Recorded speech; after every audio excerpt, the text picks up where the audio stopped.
Sahur dina keloro, guys. Tak mulai disit karo kretak-kretak awake pada lara jen lanjut joget disit ser asik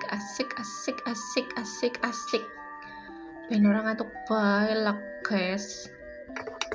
Lanjut seperti biasa inyong gawe kopi karo susu karo energen warna teluk ya, guys. Lanjut inyong goreng perlamuhan endok karo sosis. Singkat cerita baiki panganane wis padari wis siap, guys. Seanane bae lah.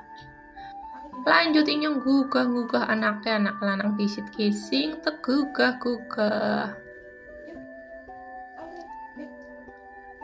Yang digugah mandan angel, guys, anak sing pada pora. Lanjut anaknya wadon juga digugah ya, guys.